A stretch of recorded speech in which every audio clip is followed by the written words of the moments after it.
प्रिय छात्र, कक्षा 10 एनसीईआरटी प्रकाशन की जो गणित की किताब है उसमें प्रश्नावली जो है 3.3 प्रश्न संख्या तीसरे का यह पहला भाग है। ठीक है, प्रश्न संख्या 3 में कुल 6 प्रश्न दिया गया है।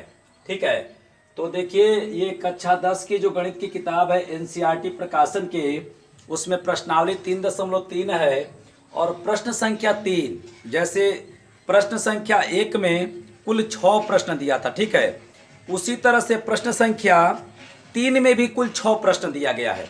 कितना प्रश्न दिया गया है? 6 प्रश्न दिया गया है। और इसमें देखिए कुल मिला के कहने का मतलब यह है कि जो प्रश्नावली 3.3 है उसमें कुल 3 ही प्रश्न है।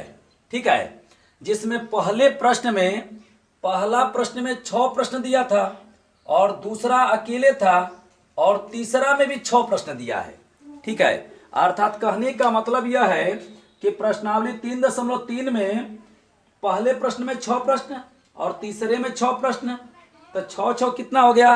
12, और 12 में एक दूसरा अकेले है तो 12 एक कितना हो गया? 13 प्रश्न हो गया। ठीक है, तो प्रश्नावली 3.3 में कुल 13 प्रश्न है, जिसमें प्रश्न संख्या 3 में देखिए सबसे पहले प्रश्न को समझना बहुत ही जरूरी है।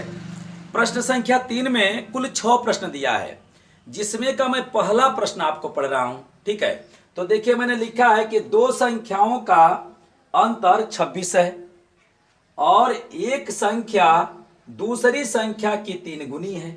ठीक है, तो कह रहा है कि उन्हें ज्ञात करिए। देखिए सबसे पहले इस प्रश्न का कथन यह है कि दो आप ऐसी संख्या बताइए कि यदि उसमें से हम घटा दें तो अंतर कितना आना चाहिए? 26। तो आप कहेंगे घटाते क्यों हैं? तो देखिए यहाँ पर अंतर लिखा है, तो अंतर मीन्स होता है घटाना।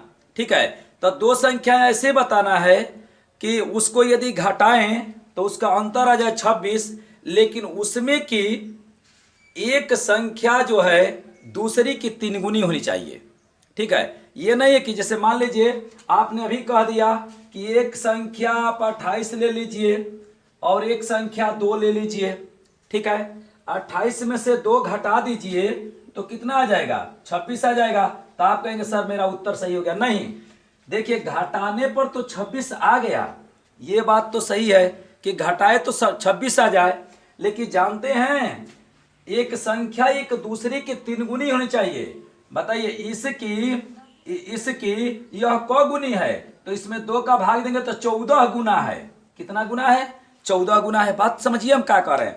हमारे कहने का मतलब यह है कि हमें दो संख्याओं को ऐसे पता करना है कि यदि उनको हम घटा दें तो उसका अंतर आ जाए 26, लेकिन एक संख्या दूसरी की 3 गुनी होनी चाहिए। ठीक है, ये नहीं कि किसी भी संख्या में ले किसी को घटा दीजिए और कह दिए सर तो ये तो हमारा 26 आ जा रहा है तो ये हमारा उत्तर सही है। क्योंकि आप कहने को ऐसे भी कह सकते हैं 31 और 1 4। अब 30 में ले 4 घटाएंगे तो 26 तो आएगा, लेकिन क्या 4 का 3 गुना 30 है? नहीं, 4 का 3 गुना नहीं है। 4 7 28, 7 गुना से भी ऊपर है। तो हमें ऐसी संख्या पता करना है कि उसको घटाए तो 26 आ जाए और एक संख्या दूसरी की क्या हो? 3 गुनी है। तो आप तो जैसे जानते हैं कि जो चीज़ हमें पता नहीं रहता है उस चीज़ को हम क्या कर लेते हैं? मान लेते हैं। तो इसमें क्या करेंगे? एक संख्या को हम x मानेंगे और एक संख्या को क्या मानेंगे? y मानेंगे। देखिए अध्याय नंबर 3 जो है इसमें 2 चर वाला 2 रैखिक समीकरण बनेगा और उसी देखिए इसमें 2 शर्त भी बनेगा। ठीक है, पहले शर्त से एक समीकरण बनेगा और दूसरे शर्त से एक समीकरण बनेगा, और जब उसे हम हल करेंगे तो हमारा x और y का मान आ जाएगा, वही संख्याएं हमको होगी। ठीक है, तो देखिए सबसे पहले हम क्या करेंगे? इसमें मानेंगे। ठीक है, तो देखिए हमने मान लिया कि माना पहली संख्या x और दूसरी संख्या y। अब कोई कहेगा सर आप इसको y मान लीजिए, इसको x। देखिए किसी को मानिए, एक को आप x मानना पड़ेगा और एक को आपको y मानना पड़ेगा। अभी यही नहीं करना पड़ेगा। देखिए इसमें से बताइए, इसमें से किसी एक को आप बड़ी मानिए, या तो x को बड़ी मानिए या y को बड़ी मानिए, किसी एक को बड़ी मानिए। ठीक है ना, तो आप कहेंगे कि सर बड़ी छोटी नहीं मान सकते हैं। मान सकते हैं, लेकिन देखिए यहाँ पर पहली और दूसरी की बात कहा है, इसलिए मैंने एक को पहली को x माना और दूसरी को y माना, और इसमें का मैं इसको बड़ा मान दे रहा हूं, ठीक है ना। तभी तो बड़े में से छोटे को घटाएंगे तभी तो अंतर 26 आएगा। आपको बड़ा छोटा भी होना चाहिए। तो यहां पर कहेंगे सर इसको बड़ा मान दीजिए, इसको छोटा मान दीजिए, किसी को मानिए। तो मैं इसको बड़ा मान दे रहा हूं, x is greater than y। Clear हो गया।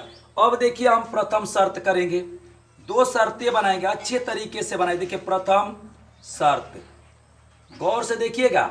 अब यह बताइए, यहां से एक समीकरण बनेगा और एक समीकरण यहां से बनेगा, और जब दोनों समीकरण को हम हल करेंगे तो हमारा x और y का मान आ जाएगा, और वह जो x y का मान आएगा यदि उसमें से हम घटाएंगे तो अंतर 26 होगा, और एक संख्या दूसरी की क्या होगी, 3 गुनी भी होगी। ठीक है, देखिएगा इस दोनों प्रतिबंध को लागू करेगा। तो प्रथम शर्त कह रहा है कि दोनों का अंतर 26 है, तो अंतर मतलब घटाना होता है। देखिए x माइनस वाई बराबर 26, समीकरण नंबर 1। देखिए यहां पर क्लियर हो गया, मैंने x में से y को घटाया, इसको कोई नहीं मना कर सकता है कि आप सर y में x को क्यों नहीं घटे, क्योंकि मैंने बड़ा x को माना है। तो बड़ा में से छोटा को घटाएंगे, तो क्या छोटा में से बड़ा नहीं घटेगा, घट सकता है लेकिन ऋण में आएगा।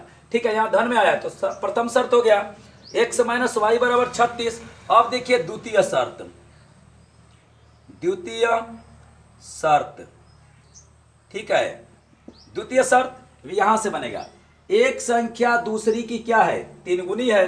एक संख्या दूसरी की 3 गुनी है। देखिए यहां पर मैं लिख रहा हूं x बराबर y, कल्पना करिए इसमें कौन 3 गुनी है, तो कह रहा है, गौर करिएगा, यहां से ध्यान देखिए, देखिए दूसरी संख्या की 3 गुनी है, माने ये दूसरी है, इसकी 3 गुनी ये है। पहली संख्या जो है ये 3 गुनी है, यह दूसरी है, और दूसरी की 3 गुनी यह है। तो यह बताइए कि यदि 3 का गुणा इसमें कर देंगे तो पहले से 3 गुना है, और 3 का गुणा करेंगे तो 9 गुना हो जाएगा, इसलिए हम 3 का गुणा यहाँ पर करेंगे। ठीक है, तो ऐसे पक्षांतर कर दीजिए, x माइनस 3y बराबर 0, यह हो गया समीकरण नंबर 2। ठीक है, अब क्या करेंगे कि यह 2 चर वाला एक रैखिक समीकरण, यह भी 2 चर वाला एक रैखिक समीकरण।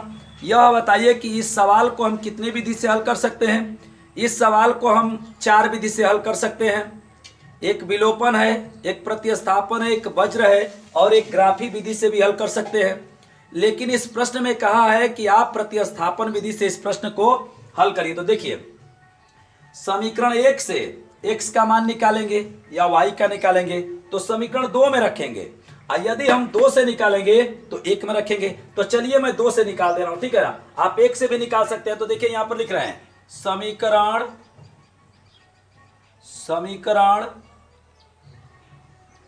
2 से, बताइए क्या, देखिए x माइनस 3y बराबर 0, तो x बराबर, इसको इधर पक्षांतर करिए 3y, मैंने x का मान निकाला है। ठीक है ना, समीकरण 2 से x माइनस 3y बराबर 0, तो x बराबर 3y। ठीक है, समीकरण 1 में रखने पर, समीकरण 1 में रखने पर, ठीक है, यही प्रतिस्थापन का रूल होता है कि यदि आप 1 से निकालेंगे तो 2 में रखेंगे, और यदि 2 से आप निकालेंगे तो 1 में रखेंगे। ठीक है, तो बताइए x बराबर 3y किस समीकरण से निकाले हैं, 2 समीकरण से निकाले हैं, दूसरे से, तो इसको हम रखेंगे पहले में। ठीक है, तो पहला लिख दे रहे हैं x माइनस वाई बराबर 26। अब देखिए ये x बराबर 3y जिसके बराबर निकालते हैं वह अकेले होने चाहिए, उसके साथ किसी प्रकार का कोई अंक नहीं होना चाहिए। अब देखिए यहां पर मैं रख दे रहा हूं 3y ऋण y बराबर क्या हो गया, 26 हो गया। अब यह बताइए 3y में y को घटा दीजिए, 2y हो जाएगा, और बराबर यहां पर 26 हो जाएगा। यह बताइए y बराबर यह 26, और ये 2 गुणा है तो भाग हो जाएगा, तो y बराबर कट जाएगा, कितना होगा बताइए 13। y का मान कितना आ गया, 13 आ गया। तो इस y के मान को या तो समीकरण 1 में रखिए, या तो समीकरण 2 में रखिए, या ये x बराबर 3y किए हैं कहीं पर भी रखेंगे तो आपका जो x का मान है वह निकल जाएगा। ठीक है, तो लिख दे रहे हैं y का मान समीकरण आप बताइए किस समीकरण में रखें, एक में रखें कि दो में रखें? क्योंकि मैं अपने से रखूंगा तो आप कहेंगे सर आप पहले से जानते हैं, ऐसा कोई बात नहीं है। वाई का मान समीकरण एक में रख दे रहे हैं। किस में रख दे रहे हैं? एक में, एक में रखने पर, ठीक है। तो देखिए एक को लिख दे रहे हैं, एक्स माइनस वाई बराबर कितना हो जाएगा 26, और इस y के जगह पर रख दीजिए x माइनस 13 बराबर 26। बताइए x बराबर, इसको पक्षांतर करिए, 26 प्लस 13, तो बताइए x बराबर, ये ऋण है, पक्षांतर होगा तो धन हो जाएगा, और 26 में 13 जोड़ेंगे तो 39 हो जाएगा। बताइए आपकी पहली संख्या कितनी आ गई 39, और दूसरी संख्या y कितना आ गया 13। अब आप 39 में से 13 को घटा के देख लीजिए, एकदम 26 आएगा। देखिए 39 ऋण 13, आपका 26 आ गया। देखिए इस रूल को वो फॉलो कर रहा है, इस नियम को। और देखिए यह दूसरी जो है 13 जो आया है, इसका 3 गुना भी है। 13 तिया क्या होता है 39 होता है। तो इस प्रकार आपको बात समझ में आ गया। हमारी पहली संख्या कितनी हो जाएगी, ये पहली संख्या 39 और दूसरी संख्या क्या हो जाएगी 13 हो जाएगी। देखिए मैंने लिख दिया पहली संख्या x बराबर 39 और दूसरी संख्या y बराबर 13। इस प्रकार से यह प्रश्न जो है हमारा पूरा हो गया।